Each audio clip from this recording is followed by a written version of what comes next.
네,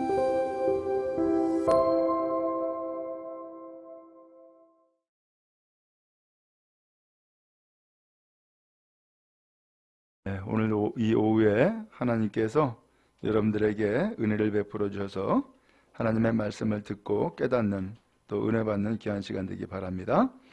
자, 오늘은 5번째 과예요. 마지막 과이죠. 자, 제목이 뭐죠? 교회가 얼마나 중요한 곳인가. 오늘 이것을 이 말씀을 통해서 배우도록 하겠습니다. 자, 이거 이제 기도는 요 공부를 마치고서 마무리할 때 같이 기도하는 것으로 그렇게 하겠습니다. 오늘은 5번째 이야기, 일곱소리 마을, 이것을 읽겠습니다. 뒤에서부터 읽을까? 이민숙 성도님, 거기가 맨 뒤네. 좀 읽어주세요. 일곱소리 마을. 옛날 아주 먼 날 소리나라에서 가장 시끄러운 마을로 소문난 일곱소리 마을이 있었습니다. 이 마을에는 도레미파솔라시라는 서로 다른 일곱 소리가 함께 살고 있었습니다. 어느 날 일곱소리 마을 아이들이 한 곳에 모여서 심각하게 고민을 하고 있었습니다. 마을 어른들이 날마다 싸우고 있었기 때문입니다. 일곱소리 어른들은 언제나 자기 목소리만을 주장하며 서로에게 조금도 양보하지 않았습니다. 그래서 일곱소리 마을에서는 서로 다른 7가지 목소리가 날마다 시끄럽게 들려왔습니다. 언제나 도도한 목소리로 모두가 자기 주장을 하며 솔솔은 웃기지 말라며 쌀쌀맞게 소리를 질렀습니다. 시시는 시시콜콜한 것까지 늘 시비를 걸었고 좀 가격한 파파는 퍽퍽 주먹까지 휘두르곤 했습니다. 한밤중에도 랄라랄라 시끄럽게 떠들기를 좋아하는 라라, 미미한 소리에도 짜증을 잘 내며 투덜거리는 미미, 애의 소리를 지르며 언제나 남들에게 야유하는 레레. 이런 일곱소리 어른들은 시끄러운 싸움은 일곱소리 아이들을 날마다 괴롭게 했습니다. 너무나 속상한 어린 부두가 울면서 하늘을 향해 먼저 기도를 하기 시작했습니다. 일곱소리 마을 사람들이 싸우지 않게 해달라는 간절한 기도였습니다. 예, 거기까지요. 그 다음에 그러자 우리 오정현 성도님 읽어주실래요? 그러자 옆에 있던 어린 민비와 술술도 한 목소리로 울면서 기도를 했습니다. 그때 아이들이 깜짝 놀랐습니다. 기도하면서 하나로 모아진 어린 도도와 미미 그리고 술술의 목소리가 새로운 소리로 변하는 것을 들었기 때문입니다. 도도와 미미와 술술이 한데 어우러진 목소리는 무척이나 아름답고 환상적인 소리였습니다. 아이들이 흥분하기 시작했습니다. 일곱소리가 서로 어우러지면 그곳에서 새로운 소리가 난다는 사실을 발견했기 때문입니다. 도도, 파파, 나라의 소리가 한데 어우러지거나 시시, 레레, 풀소리 한데 어우러져도 또 다른 아름다운 소리가 된다는 것을 알았습니다. 더 놀라운 것은 이렇게 서로 어우러진 소리들이 또다시 어우러지면 아름다운 하모니가 생긴다는 것이었습니다. 그렇습니다. 소리. 아이들이 발견하는 것은 바로 화음이었습니다. 화음을 발견한 일곱소리 아이들은 아름다운 노래를 부르며 어른들이 있는 곳으로 행진을 했습니다. 예, 잘 읽으셨어요. 그 다음에 우리 박현덕 집사님, 그때까지도부터 거기도 좀 읽어주세요.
예, 잘 읽으셨어요? 자, 무슨 내용인지 여러분 다 이해하시죠? 예, 예. 그래서 이 소리가 각각 한 소리만 나면은 그것이 시끄럽고 싸우고 떠드는 소리가 되지만은 함께 어우러지면은 이게 화음이 되어 가지고서 아름다운 소리를 낸다라고 하는 그런 내용이죠. 예. 그다음에 아름다운 만남의 장으로 우리 하지사님 좀 읽어주세요. 이 세상에 노래만큼 아름다운 소리는 없습니다. 참 신기한 것은 복잡하게 그려진 그 수많은 문표와 쉼표들 가운데서 이런 아름다운 노래소리가 나온다고 하는 것입니다. 그것은 서로 다른 일곱 소리가 하나의 노래가 되어 아름다운 조화를 이루고 있기 때문입니다. 저희도 이와 마찬가지입니다. 일곱 소리에게 오선지가 그려진 학교는 아름다운 만남장이 되듯이 신앙인들에게도 그리스도가 세우신 교회는 아름다운 만남의 장입니다. 한 사람이 예수를 믿으면 그 시간부터 세상을 떠날 때까지 교회와 끊을 수 없는 관계를 맺게 됩니다. 하나님의 자녀에게 교회란 신앙의 어머님의 요람입니다. 엄마 품을 떠난 갓난아기가 살아남을 수 없는 것처럼 신자는 교회를 떠나서는 건강한 신앙을 유지할 수가 없습니다. 지상의 교회가 비록 완전하지 못하고 종종 풍파할 만큼 타락하는 일이 있지만 그것이 교회의 존재 의미를 무너뜨릴 수는 없습니다. 우리가 교회를 긍정하든 상관없이 신앙생활을 시작한 단 교회 안에 있어야 하며 하나님은 교회를 통해 일하십니다. 왜냐하면 교회는 예수 그리스도의 몸이요 우리는 그 몸에 접붙여진 지체이기 때문입니다. 그러므로 각 지체인 성도는 교회를 통해서 예수님과의 관계를 이어갈 수 있으며 교회를 통해서 각 지체인 성도들 간 교제와 협력이 이루어집니다. 그리고 교회가 무엇인가를 올바르게 이해하는 사람은 교회가 바로 우리 삶의 현장이며 생활 영역의 중심이라는 사실을 감사하게 받아들일 것입니다. 예, 잘 읽으셨어요? 자, 그래서 이제 우리가 교회가 무엇인가를 이제 배우는 거예요. 그래서 교회가 얼마나 소중한 것인가라고 하는 것을 이 시간 배우도록 그렇게 하겠습니다. 자, 여기 읽은 내용에서 교회가 얼마나 소중한가라고 하는 것을 그 신앙의 어머니이며 요람입니다 라고 하는 표현을 거기 46페이지 아래에서부터 네 번째 줄에 거기에 나와 있어요. 그래서 교회란 신앙의 어머니이며 요람이다. 그래서 마치 아이가 엄마 품을 떠날 수 없잖아요. 그런 것처럼 우리 성도들은 엄마 품인 바로 교회의 삶을 살아가는 거예요. 그래서 교회가 그만큼 소중하다라고 하는 것이고, 또 하나님도 교회를 통해서 일을 하세요. 또 우리 하나님께서는 우리 성도들을 교회에 속하게 해서 신앙의 삶을 살게 만들어 주신 거예요. 그래서 이 교회가 얼마나 소중한가라는 것을 이제 배우는 거예요. 자, 그러면 첫 번째 질문, 교회는 누가 세우셨는가? 라고 하는 거예요. 교회는 누가 세웠을까? 자, 마태복음 16장 18절이죠? 자, 함께 읽겠습니다. 시작.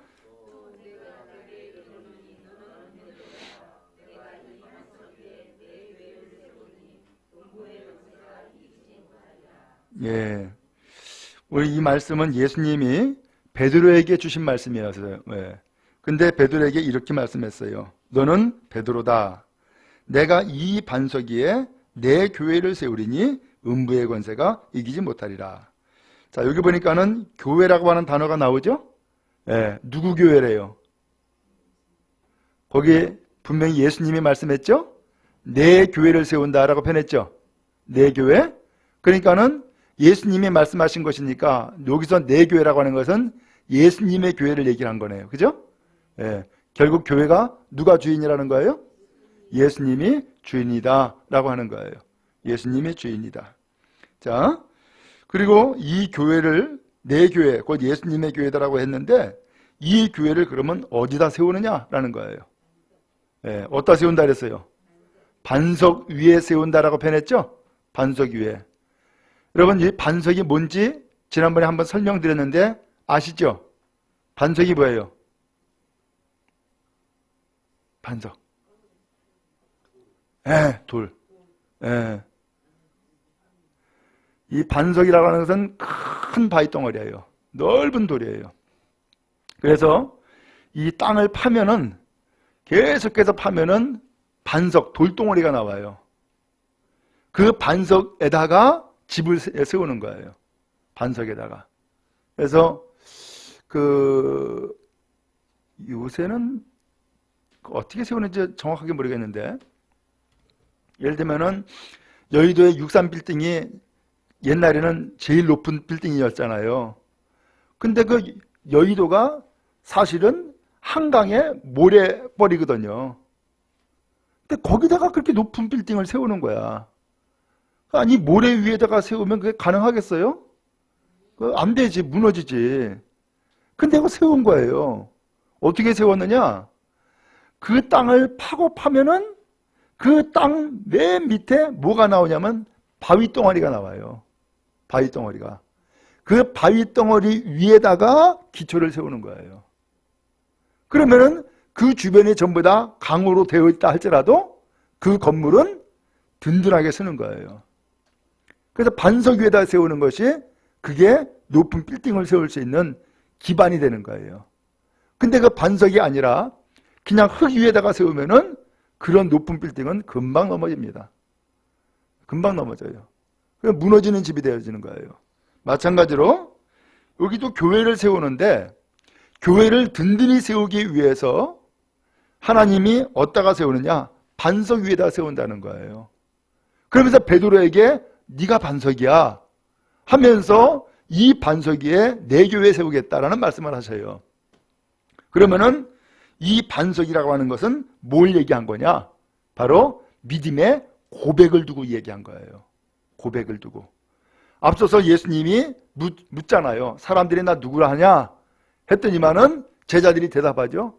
예, 어떤 사람은 세례 요한, 어떤 사람은 예레미야, 어떤 사람은 예레미야나 선지자 가운데 하나, 뭐 이렇게 얘기합니다. 그래? 그러면 너희는 나를 누구라 하느냐? 하면서 제자들에게 직접 물어봤어요. 그랬더니 베드로가 대답하죠. 주는 그리스도시요 살아계신 하나님의 아들입니다. 세 가지를 대답한 거예요. 주님, 그리스도, 하나님의 아들. 그랬더니 예수님이 이 베드로를 칭찬한 거예요. 야, 너 잘 알았다. 이거를 알게 한 것은 혈육의 아버지가 아니라 하늘 아버지가 너를 깨닫게 해준 거다 하면서 이 베드로의 고백을 칭찬을 했어요. 그리고서 하시는 말씀이 너는 베드로다 하면서 이 반석 위에 내 교회 세우겠다라는 말씀을 해요. 그러면 베드로에게 이 반석 위에 교회를 세운다고 하는 그 반석이 뭐냐? 그게 믿음의 고백인 거예요. 그 믿음의 고백. 그래서 여러분, 오늘 하나님은 우리를 교회로 세워주신 거거든요. 그러면 아니 우리가 믿음도 없고 연약한데 무슨 교회일까? 라고 생각할 수 있잖아요. 근데 우리를 통하여서 교회를 세우겠다는 거예요. 그러면 오늘 우리의 뭘 보고서 교회를 세우시는 거냐? 믿음의 고백을 보고서 세우시는 거예요. 여러분, 결혼도 마찬가지예요. 결혼도 이제 전혀 다른 인생을 살던 두 사람이 서로 만났어요. 그럼 이제 결혼하게 되잖아요. 그러면 주례자가 묻잖아요. 뭐라고 물어봐요? 뭐라고 물어봐요? 물개는 신랑 아무개는 신부 아무개를 사랑하고 또 그를 아내로 맞아들이며 그와 함께 죽을 때까지 살겠냐? 라고 물어봐요. 그러면 대답을 해야 되잖아. 뭐라고 대답해요? 네 라고 대답을 해. 그러면 그 대답을 듣고서는 주례자가 뭐라고 얘기를 해요? 이제 이 두 사람은 부부가 되었습니다 라고 선포를 해. 그러면 부부가 된 거예요. 아직 호족에 입적을 안 해도, 등록을 안 해도 부부야. 신혼여행을 가지 않았어도 그 순간 부부야. 그렇죠? 근데 부부로 선언하는데 뭐 때문에 선언하는 거예요? 그 대답 하나 때문에. 그 대답을 듣고선 선언하는 거야. 그죠? 대답. 그 대답이 뭐예요? 그게 고백이에요. 그게 여기서 표현한 것은 그게 반석이란 말이에요. 그 고백에 내가 이 사람을 사랑합니다. 이 사람을 나의 아내로 맞이하겠습니다. 그리고 이와 함께 일생을 살겠습니다. 이 세 가지가 다 담겨 있는 거예요. 그렇죠? 여러분 그렇게 결혼하셨죠? 네. 오늘 마찬가지로 그렇게 해서 부부가 되면은 이제는 한 가정이 되는 거예요. 교회도 마찬가지예요. 교회도 하나님이 세우시는데 어떻게 세우느냐? 바로 이 믿음이라고 하는 이 고백을 가지고서 하나님이 교회를 세우시는 거예요. 그러면 우리의 믿음의 고백이 뭐예요? 나 예수님을 믿습니다. 예수님이 내 인생의 주인이 됩니다. 예수님이 나의 구원자입니다. 예수님이 나의 하나님입니다. 이 고백이 바로 이 베드로의 고백이었던 것이고 이 고백을 오늘 성경은 반석이라고 말씀한 거예요. 이해가 되세요? 그렇기 때문에 오늘 하나님은 이 꿈의 교회에 여러분들을 세우셔가지고서 여러분들의 한 사람 한 사람의 믿음의 고백 위에 결국은 이 꿈의 교회가 서는 거예요. 아시겠죠? 예. 그러므로 이 교회가 든든해진다라고 하는 것은 믿음을 확실하게 고백하는 사람들이 한 사람 한 사람 점점 많아진다는 얘기예요. 그게 교회의 성장인 거예요. 근데 모이긴 모였는데 이런 고백이 없어. 그러면 어떻게 돼요? 그것은 온전한 교회를 이루지를 못하는 거예요. 마치 부부가 살아가다가 어려운 일이 있어요, 없어요? 어려운 일이 있어요. 그러면은 그 어려운 일을 뭘로 극복해야 돼요? 돈으로 극복해요? 뭘로 극복하겠어요? 그 믿음이라고 하는, 사랑이라고 하는 그거 하나 때문에 극복하는 거예요.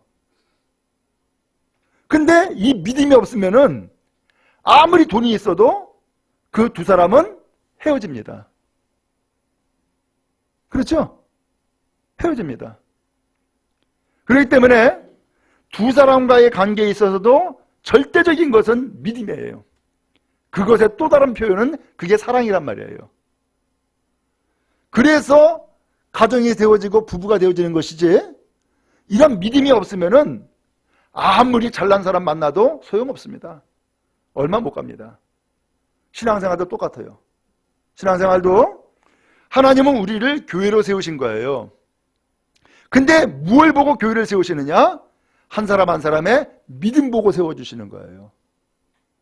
근데 이 믿음이 없으면은 어떻게 돼요? 아이고, 나 교회 안 나가. 아이고, 나 예수 안 믿어. 이렇게 될 가능성이 많아진단 말이에요. 왜? 신앙생활 하다 보니까 어려움이 생기거든? 그러니까는 에이, 하나님이 어딨어? 없나 봐. 그 신뢰, 그 믿음의 마음이 무너져 버려요. 그런데 믿음이 있으면은 아무리 어려운 일이 있어도 그것을 극복해 나갈 수가 있어요. 뭐 때문에? 믿음 때문에. 극복해 나갈 수 있다고요. 그래서 교회가 든든히 서는 거예요. 오늘 여러분, 오늘 여기에서 질문이 누가 교회를 세우셨느냐? 누가 세웠다고요? 주님이. 주님이 세우셨어요? 그래서 이 교회, 이 믿음이 결국 누구예요? 바로 주님이 나의 믿음이고 주님이 이 교회의 주인 되어지고 주님이 나의 인생, 나의 삶의 주인 되어지는 거예요. 여기까지 이해가 되시죠? 그래서 이 교회가 얼마나 강력한가, 얼마나 센가, 이것은 누가 이기지 못한대요? 음부의 권세가 이기지 못한다는 거예요. 음부의 권세가 이기지 못할 정도로 강한 것이 교회라는 거예요. 아시겠죠? 네. 그럼 여러분, 하나님은 우리가 강한 주님의 교회가 되기 원하시고 주님의 성도가 되길 원하시는 거예요. 음부도 이기지 못하는, 지옥 권세도 이기지 못하는 그러한 것이 곧 교회요. 그것이 곧 믿음이라는 거예요. 여기까지 이해가 되시죠? 예, 저거 껐으면 좋겠네. 예. 그 다음에 두 번째예요. 에베소서 2장 20절. 네, 읽겠습니다. 시작.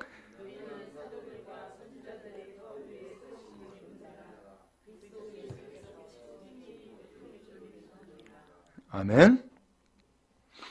너희는 사도들과 선지자들의 터 위에 세우심을 입은 자다.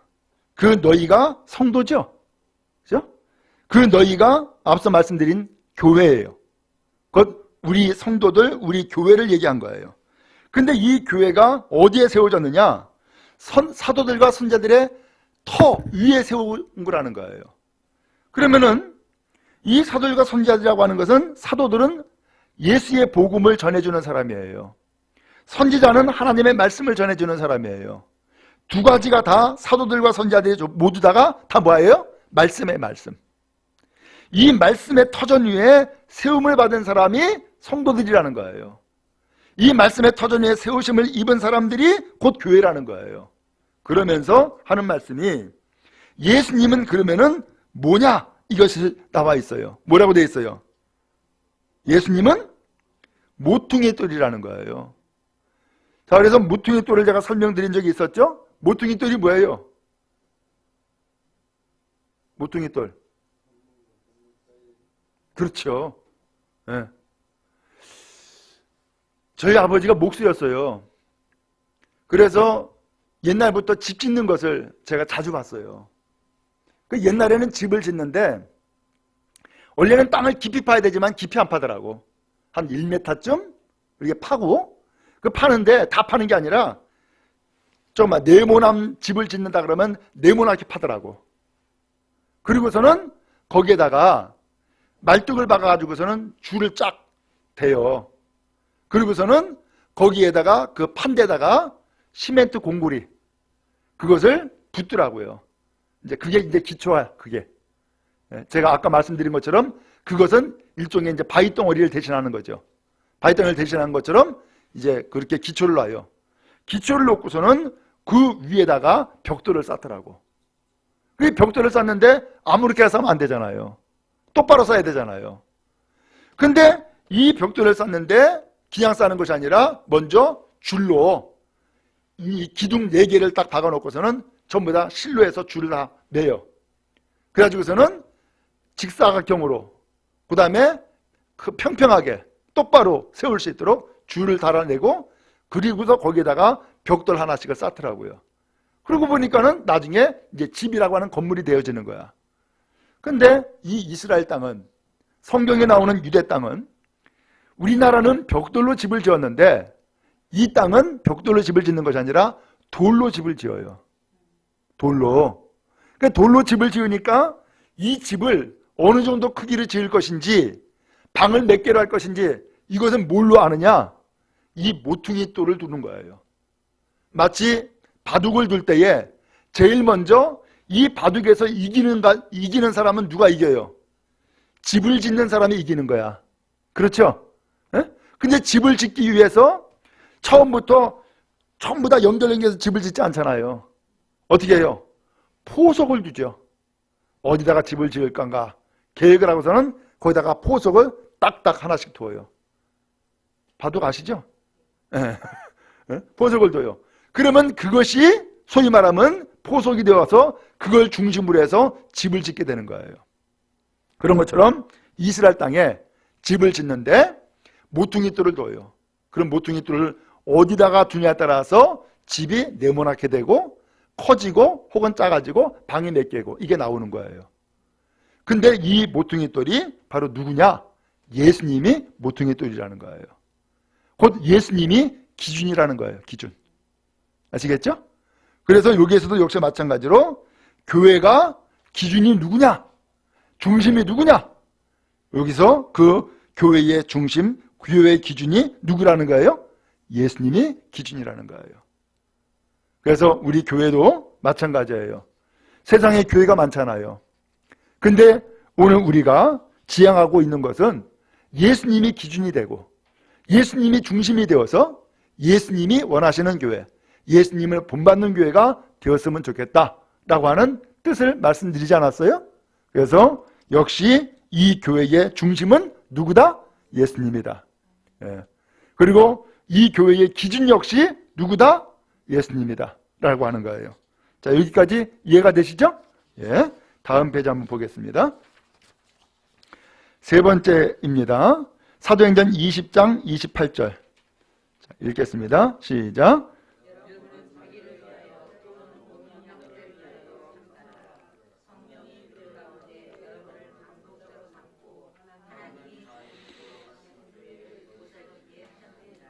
아멘. 자, 여기에도 교회라고 하는 단어가 나오죠? 예. 근데 이 교회를 뭐라고 표현하냐면은 하나님이 자기 피로 사셨다라는 표현이 나와요. 맞습니까? 예. 자, 사도행전 20장 28절에 보면 하나님이 자기 피로 사신 교회 이렇게 표현했죠? 예.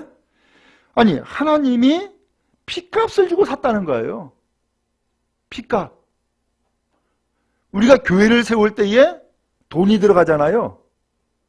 그래서 돈을 가지고서 건축을 하잖아요. 근데 성경은 그렇게 말씀하지 않아요. 성경은 교회를 하나님이 자기 피로 샀다 이렇게 표현을 했어요. 그러면 그 자기 피가 뭘 얘기를 하는 거예요? 예수님의 십자가의 죽음, 예수님의 십자가의 피를 의미하는 거예요. 무슨 말씀인가 하면은 예수님이 죽으심으로 세워진 것이 교회라는 거예요. 예수님의 십자가를 지심으로 세워진 것이 교회라는 거예요. 그러면 예수님이 자기 피로 사셨다라고 하는 표현을 썼는데 그러면 왜 십자가를 짊어졌어요? 왜 피를 흘리신 거예요? 그것은 오늘 우리의 죄값을 십자가의 피로 갚아주신 거예요. 그래서 오늘 우리는 그 죄값을 예수님이 다 치러줬기 때문에 오늘 우리는 그 죄값을 치를 이유가 있어요, 없어요? 없어요. 우리는 오직 그 죄값을 예수님이 다 갚아줬기 때문에 오늘 우리는 은혜를 받은 것이요 용서를 받은 것밖에 없어요. 그러한 사람이 바로 교회가 됐다라는 거예요. 그런 사람이. 그래서 이 교회는 하나님이 곧 예수님이 피값을 주고 사신 것이 교회다. 좀 더 다른 말로 표현하면은 예수님이 십자가를 짊어지고 죽으심으로 우리에게 남겨준 유산이 곧 뭐다? 교회다 라고 하는 의미예요. 그러니까 이 교회가 소중해요? 소중하지 않아요? 소중해요. 소중한 거예요. 아, 이 교회가 그 다음에 내가 교회가 되어서 교회의 삶을 살아가는 것이 예수님이 피값을 치러주시고 나를 구원하셔서 세워주신 것이 교회구나 라고 이해할 수 있죠? 그러니까는 이 교회가 소중한 거예요. 왜? 피값이 들어가 있기 때문에. 생명값이 들어가 있는 거예요. 오늘 여러분 혹시 선조들에게 무엇인가 여러분 물려받은 어떤 소중한 무슨 뭐 유산이라든가 혹은 뭐 재물이라든가 있어요? 그러면 그것이 소중해 소중하지 않아요? 소중하죠. 이것은 바꿀 수도 없고 팔아먹을 수도 없고 내가 잘 간직했다가 내 후손에게 남겨줘야지 라고 하는 마음을 갖게 되잖아요. 네? 그런 것처럼 예수님은 피값을 치르시고서 교회를 세워주셨고 이 교회가 주님이 행하신 마지막 사역이고 그 다음에 우리에게 주시는 소중한 유산인 거예요. 자, 그 다음에 그것은 그 다음에 또 말씀드리고요. 자, 그 다음에 두 번째입니다. 교회를 나타내는 또 다른 말은 무엇입니까? 라고 했어요. 자, 고린도전서 1장 2절 말씀이에요. 읽습니다. 시작.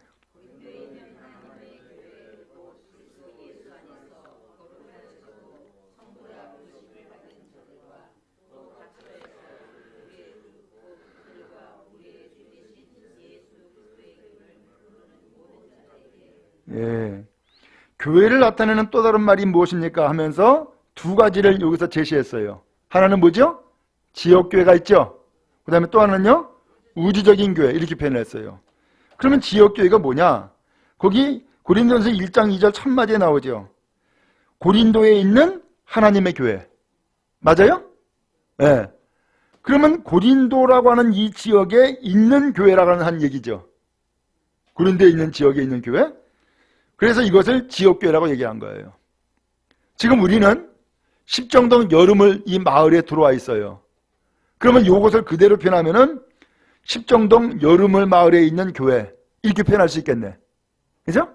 그래서 어느 동네에 있느냐, 어느 지역에 있느냐, 여기에 따라서 지역교회의 이름이 붙어 있어요. 그런데 그 다음에 또라는 단어가 중간에 나오죠. 각처에서 우리 주 곧 그들과 우리 주 되신 예수 그리스도의 이름을 부르는 모든 자들에게. 각처? 각처가 뭐예요?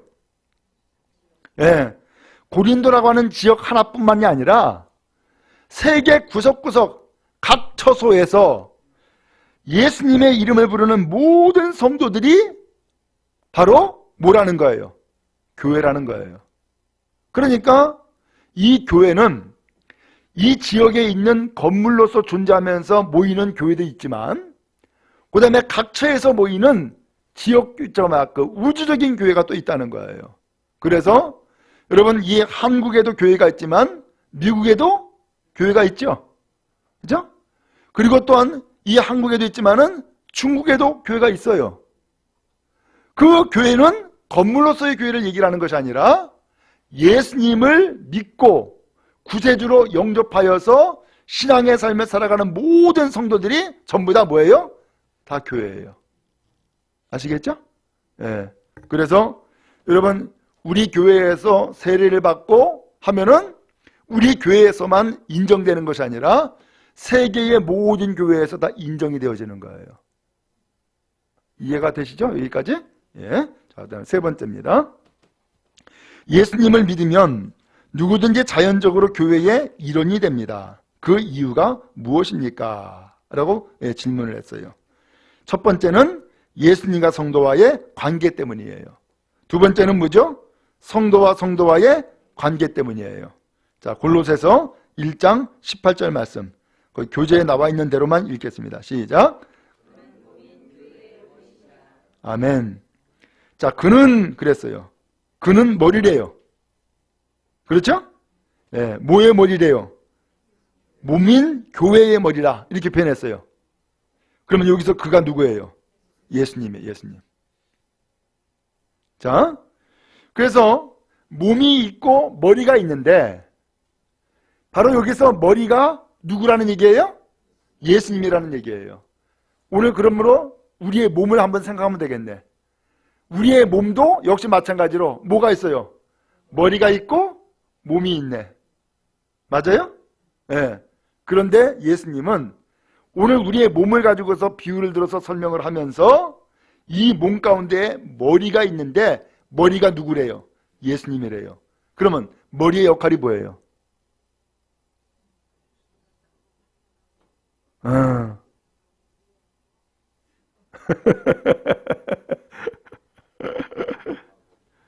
만약에 머리가 없으면 어떻게 돼요? 죽었어요. 그죠? 그래서 옛날에 사극을 보면은 어떤 사람을 사형시키는데 큰 칼을 가지고서는 푹 하면서 그냥 춤을 추다가 그 다음에 뭔가 떨어지는 소리가 딱 나. 그러니까 뭘 친 거예요? 목을 친 거야.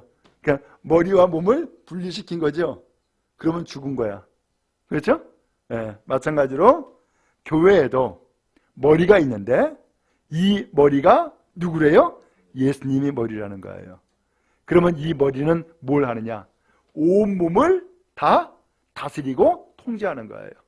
그래서 이 머리에서 전부 다 명령 내리는 거야. 어디 가라. 혹은 생각을 하게 하는 거예요. 판단하고 결정하게 하는 거예요. 그 다음에 뭐 먹어라. 먹게 하는 거예요. 그래서 이 몸을 움직이는 모든 그런 명령은 머리에서 나오는 거예요. 교회도 마찬가지예요.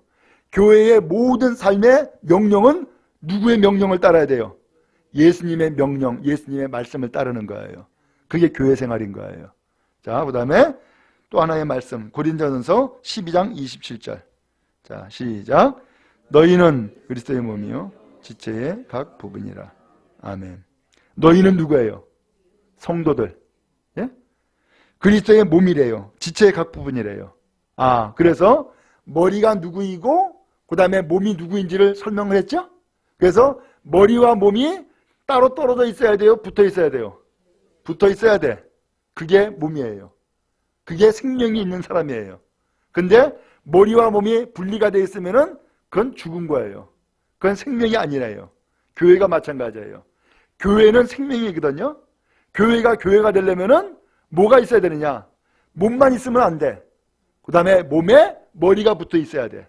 곧 교인들만 모여 있는 것이 교회가 아니라 그 교인들이 각 사람이 머리가 되시는 예수님을 머리로 연결되어 있고 몸으로 붙어 있을 때에 그것이 교회가 되어진다라는 것을 말씀하고 있는 거예요. 자, 이해가 되시죠? 예, 그래서 여러분 한 사람 한 사람은 전부 다 머리를 두고 있어요. 누가 머리예요? 예수님이 머리입니다. 라고 고백을 하는 거예요. 이해가 되시죠? 예. 그 다음에 두 번째, 성도와 성도의 관계, 고린도전서 12장 25절이에요. 시작.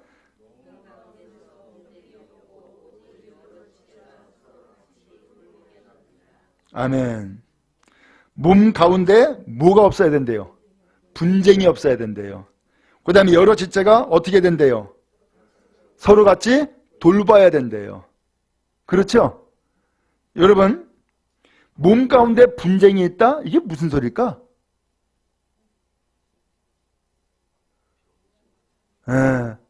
만약에 몸 가운데 서로 분쟁이 있다. 그리고 서로 지체가 돌보지 않고 있다. 이거 뭐가 되는 거야, 그러면? 그러면 바보가 되는 거야. 예? 그 지체자가 되는 거예요. 그죠? 그래서 정신적인 지체가 생길 수도 있고 신체적인 지체가 생길 수도 있어요. 왜? 머리의 통제에 따라서 내가 걸으라 하는데 걷지를 못해.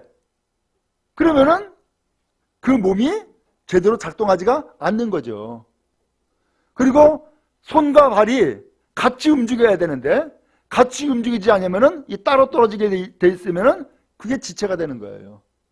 그렇죠? 네. 오늘 성도와 성도와의 관계는 그런 의미에서 어떤 관계를 이루어야 되느냐? 분쟁이 없어야 되고 서로 돌봐야 된다 라는 말씀을 하는 거예요. 그럼 여러분, 우리 성도들이 서로 생각이 다르고 그 다음에 삶이 다를 수가 있어요. 그러나 그것이 분쟁이 되면은 안 돼요. 그리고 서로 돌봐주는 거예요.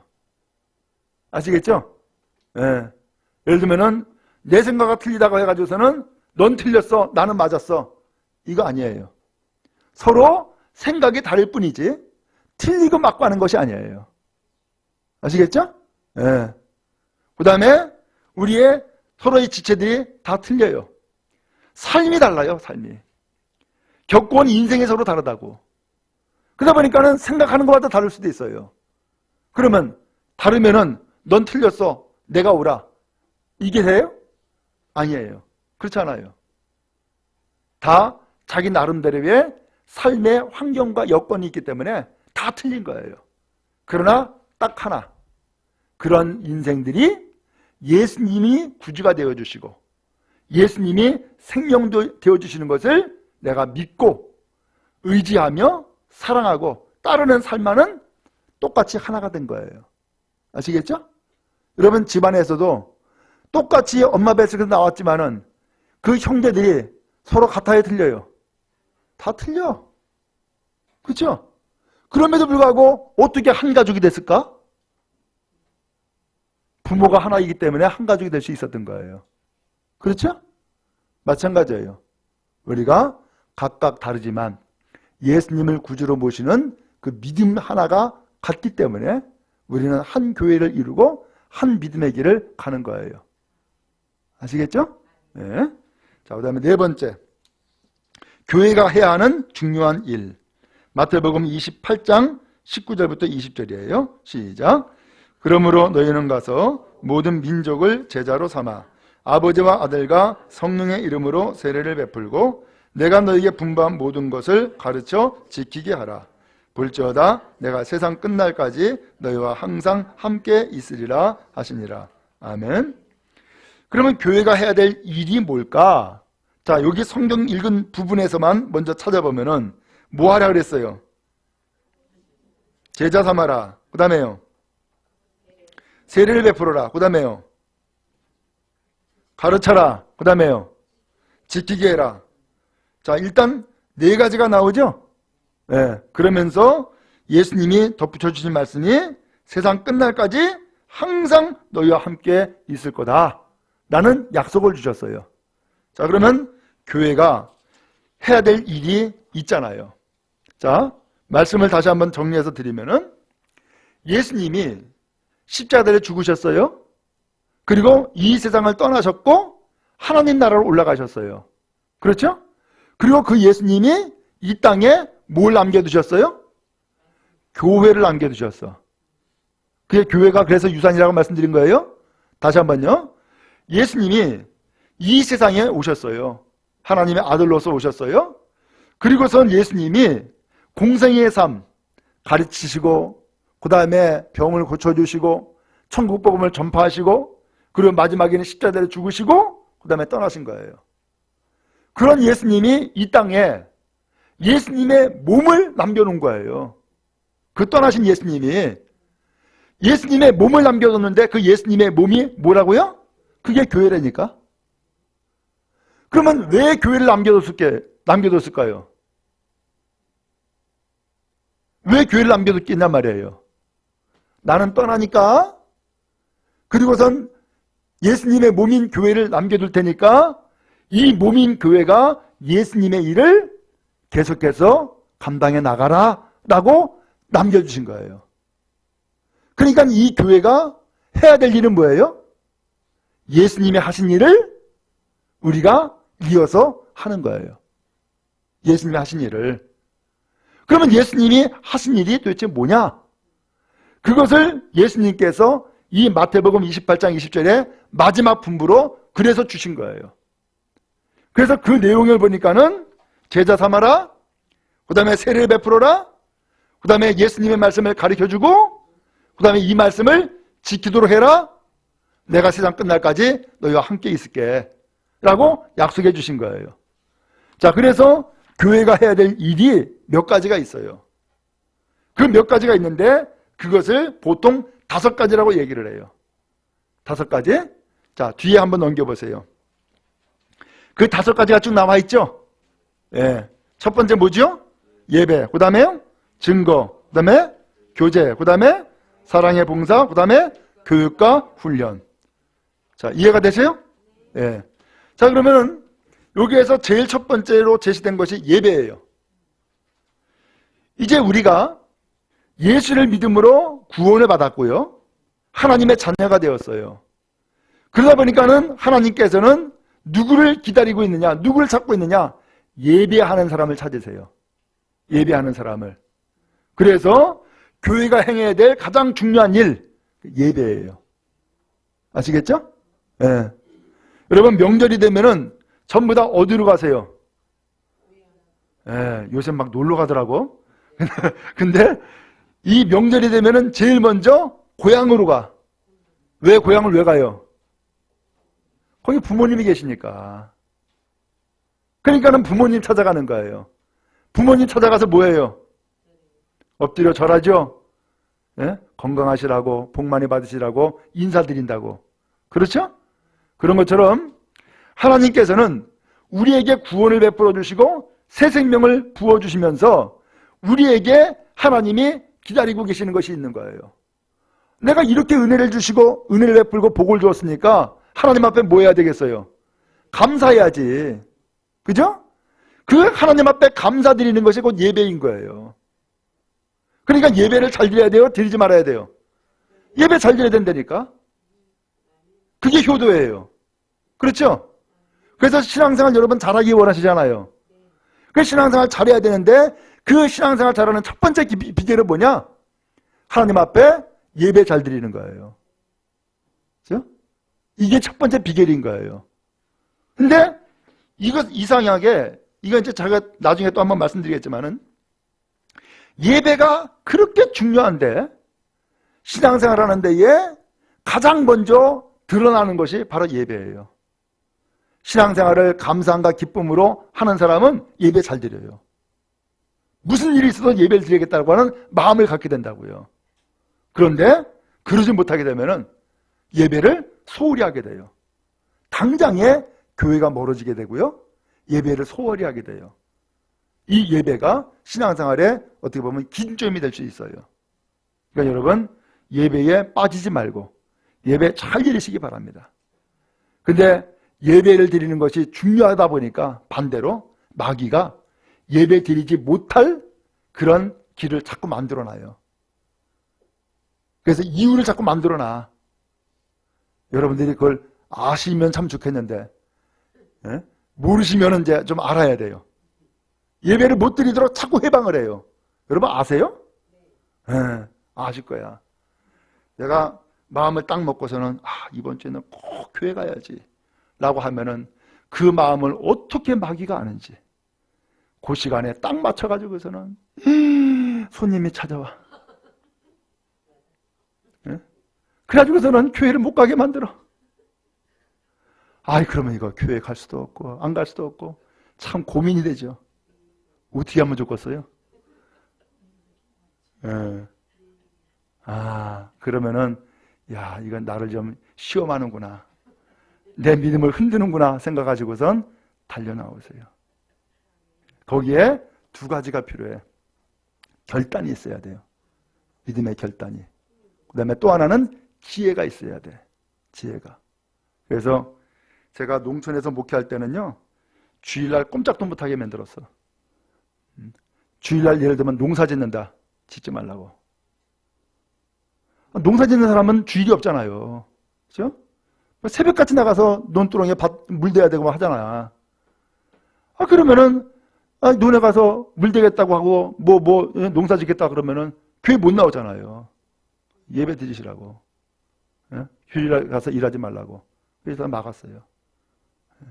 그래서 여러분 이제 가보시면 알겠지만은 제가 이제 양평에 있었거든요. 양평에 있었는데 그 양평에 시장이 있어요. 주일날 되면은 거의 다 문 닫아버려. 지금은 어떤지 모르겠어요. 지금은 어떤지 모르겠는데 주일날 되면은 거의 다 문 닫아버려요. 장사하는 사람이 별로 없어. 왜? 거의 다 교인이거든. 거의 다. 또 그 시골 동네에서도 진짜 그런 일이 있었어요. 마을에서 매점을 만들겠다는 거예요. 매점을. 그럼 매점을 만들면은 주일날도 장사하게 되고 그다음에 술 팔게 되고 막 그러거든요. 근데 그 동네에 마침 교인들이 많이 있었어요. 그러니까 부녀회장, 마을 이장 다 교인들이거든. 그러니까는 반대를 했어. 안 하겠다고. 그래서 믿음을 지킬 수가 있었어요. 우리가 때에 따라서는 그런 결단이 필요하거든요. 결단이.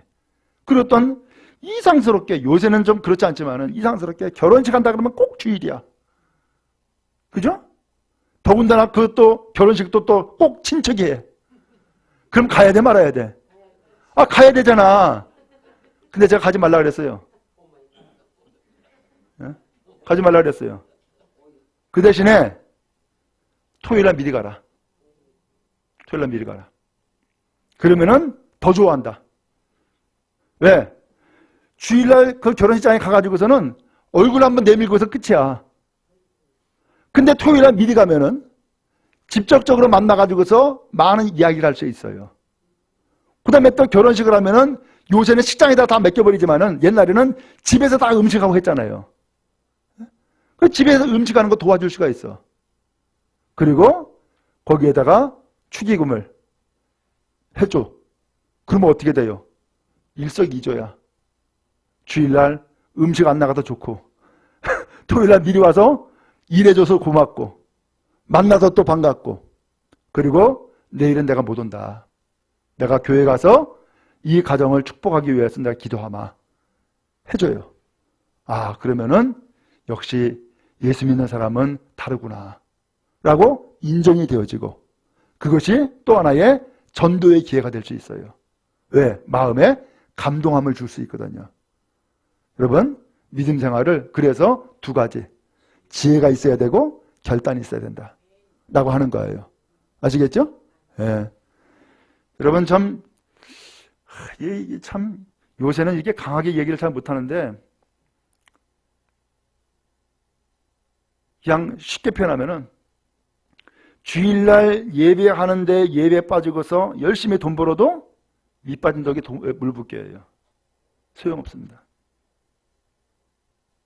그렇기 때문에 주일 잘 지켜야 돼요. 그게 중요해요. 그것이 얘가 신앙생활하는 예배생활하는 데에 첫 번째예요. 첫 번째. 그 다음에 두 번째예요. 증거. 증거가 뭐예요? 전도예요. 전도. 전도. 그러면 이 전도가 뭘까? 쉽게 표현하면은 예수님 자랑하고 교회 자랑하는 거예요. 아, 내가 예수 믿고 보니까 이렇게 좋아. 내가 교회 나가고 보니까 이렇게 좋아. 이거 이야기해 주는 거예요. 그게 전도예요. 어려워요, 쉬워요? 그러고 보니까 쉽네. 네? 그래서 내가 예수 믿는 것이 얼마나 좋은지, 그 다음에 내가 교회 나가는 것이 얼마나 좋은지. 여러분 좋은 게 있어요, 없어요? 있을 텐데 왜 입 다물고 계세요? 그것을 이야기해 주는 거예요. 예, 그것이 전도예요. 거기다 한 가지 더 플러스. 요새는 그런 말을 잘 안 하던데 목사님 자랑하는 거야. 그죠? 예. 만약에 내가 예수 믿는다. 근데 누구한테 전도하고 싶다. 근데 목사님을 자랑 안 한다. 심지어는 비난한다. 전도 돼야 안 돼요? 절대 안 됩니다. 절대 안 됩니다. 아시겠죠? 예. 혹시 나 예수님, 우리 목사님 별로 좋은 거 모르겠는데 좋은 거 한번 찾아보셔. 뭐가 있는지. 왜냐면은 우리 교회는요 예배를 잘 드려야 되잖아요. 근데 예배 가운데에 중심이 뭐냐면은 말씀이에요. 그러다 보니까는 그 목사님이 어떻게 설교하느냐라고 하는 것이 아주 중요한 문제가 되어버렸어요. 그래서 목사님 자랑하는 것이 전도가 되어지는 거예요. 그래서 그러는 거예요. 이해가 되시죠? 예. 그래서 학교에서도 공부 잘하는 아이는 선생님을 자랑스럽게 생각하고 존경해요. 근데 꼭 공부 못한 아이들은 선생님을 아주 그냥 멸시를 해. 무시를 해버려. 그래서 뭐라고 얘기를 해요? 선생님한테. 여러분들은 그렇게 얘기 안 하시나? 나만 위한다 그래? 그전에는 뭐 꼰대라고 얘기도 하고 무슨 뜻인지 모르겠는데 아무튼 그렇게 얘기했어요. 그렇죠? 예. 그래서 여러분 신앙생활 잘하는 것은 전도인데 그 전도는 교회 자랑하는 것이고 예수님 자랑하는 것이다. 거기다가 플러스 알파 목사님도 자랑하는 거다. 라고 하는 것이 신앙생활 잘하는, 그 다음에 전도하는 중요한 비결이 되어지는 거예요. 그 다음에 세 번째, 그 다음에 뭐죠? 교제. 여기 교제라는 건 뭐예요? 여러분 책을 얘기하는 게 아니야. 성도들과 나누는 친교 생활을 얘기하는 거예요. 그래서 예배가 끝나고 나면은 우리가 같이 밥 먹잖아요. 밥을 왜 먹을까요? 네, 배고파서 먹는 게 아니야. 친교를 이루는 거예요. 친교를. 그래서 이상하게도 사람들이 밥을 먹으면은 멀어져요, 가까워져요? 가까워져. 같이 밥 먹으면은 그게 식구야. 맞죠? 예. 같이 밥 먹는 사람이 식구인 거야. 같이 밥 먹는 사람이 아니면은 식구가 아닌 거예요. 오늘 그 교제가 그러한 함께 나누는 음식을 통하여서, 차를 통하여서 교제를 나눌 수 있게 되어져요. 이 교제를 잘 이루어나가는 것도 신앙생활 잘하는 비결 가운데 하나예요. 그래서 이 교제를 잘 나누면 신앙생활이 즐거워요. 그런데 이 교제를 잘 나누지 못하게 되면 신앙생활하는 것이 재미가 없을 수도 있어요. 그래서 이 교제는 뭐예요? 서로의 어떤 삶이 틀리고 생각과 사상이 다 틀릴 수 있다고 그랬잖아요. 그렇지만 어떻게 하는 거예요? 서로 돌보는 거야. 서로 대화하는 거예요. 그러면서 한 교회, 한 신앙의 삶을 살아가는 거예요. 바로 이 교제가 서로 돌보는 것이기 때문에 우리가 서로 힘을 얻고 위로를 받고 그리고 믿음 생활을 잘해나갈 수 있는 길이 되어지고 비결이 되어지는 거예요. 자, 그 다음에 네 번째예요. 뭐죠? 사랑의 봉사. 이 봉사는 어디서 할까? 교회에서 할까요? 아니면 세상에 나가서 할까요? 둘 다. 아시겠죠? 그래서 옛날에는 봉사 그러면 교회에서만 봉사하는 거 생각을 했어. 그것은 반쪽이에요. 교회에서도 봉사해야 되지만은 세상에 나가서도 봉사하는 거예요. 이 봉사는 또 다른 편으로는 섬기는 거예요. 섬기는 거예요. 그래서 여러분, 교회 나가서 내가 청소했다. 그럼 뭐 하고 있는 거예요? 섬기는 거야. 주님의 교회를 섬기는 거고 성도를 섬기는 거예요. 내가 차량 운전을 했다. 뭐 하는 거예요? 그거 섬기는 거예요. 그렇죠? 그래서 언제나 섬기는 것이다라는 것을 늘 기억하시기 바랍니다. 그 다음에 우리가 교회 밖에 나가서 예를 들면 길거리를 청소했다. 그거 섬기는 거예요. 혹은 어떤 고아라든가 어떤 가난한 사람을 내가 돌봐주고 있었다. 그거 섬기는 거예요. 그런 거 좋은 거예요? 나쁜 거예요? 좋은 거예요. 그것이 주님이 기뻐하시는 삶 가운데 하나가 되어지는 거예요. 그럼 여러분, 교회에서만이 아니라 교회 밖에 세상에 나가서도 열심히 섬기는 것이 좋은 거예요. 그 다음에 마지막 다섯 번째. 뭐죠? 교육과 훈련. 우리가 이게 성경 공부하는 것이 교육이에요. 이것이 훈련이에요. 그래서 제가 이런 교육을 하는 가운데서 교회 생활 어떻게 예배해야 되는가 이런 것을 간혹 이렇게 말씀을 드리잖아요. 그러다 왜 그래요? 여러분 훈련시키고 있는 거예요, 지금. 그래서 여러분들이 예를 들면 주일날 교회 나올 수 없는 상황에 내가 한번 생겨버렸다. 그러면 어떻게 해야 돼요? 그때 목사님이 이렇게 얘기했었지? 그럼 이거 어떻게 해야겠네? 이게 답이 나오잖아요. 근데 그 답을 따라가느냐 안 따라가느냐는 것은 내 판단과 결정에 달려있는 거지. 여러분, 우리가 신앙생활 할 때에 유양이면은 우리가 잘해야 되겠고, 신앙생활에 성공해야 되지 않겠어요? 복된 믿음이 되어졌으면 좋겠고요. 이것이 훈련이에요.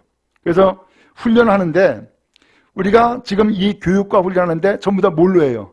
성경을 가지고 하고 있죠? 그죠? 마찬가지로 군대에서도 마찬가지라 그랬어요. 군대에 들어가면은 처음에 훈련을 시켜요. 제식 훈련 시켜요. 앞으로 가 뒤로 가 막 한다고요. 좌로 가 우로 가 막 한다고요. 근데 그 훈련하는데 그 훈련이 전부 다 뭘로 해요? 그 지휘관의 명령, 말로 다 하는 거예요. 말대로 움직이게 만드는 것이 훈련인 거예요. 그렇죠? 마찬가지예요. 지금 우리도 신앙생활 하면서 왜 교육하고 왜 훈련하느냐? 우리가 지금까지는 내 멋대로 살았어. 내 생각대로 살았어. 그 다음에 세상의 가치관을 따라 살았어. 그런데 이제는 예수를 믿으면서 이제는 내 멋대로가 아니고 세상의 흐름 따라 살아가는 것이 아니라 이제는 뭘 따라 살아가는 거예요? 주님의 말씀 따라 살아가는 사람으로 바뀌는 거예요. 그래서 오늘 우리를 이 말씀으로 훈련시켜서 궁극적으로는 세상에서 이기는 사람 되어지고 하나님 앞에서는 구원받고 하나님의 자녀가 되어서 새 인생 살아가는 삶을 살도록 도와주시는 거예요. 그리고 만들어주시는 거예요.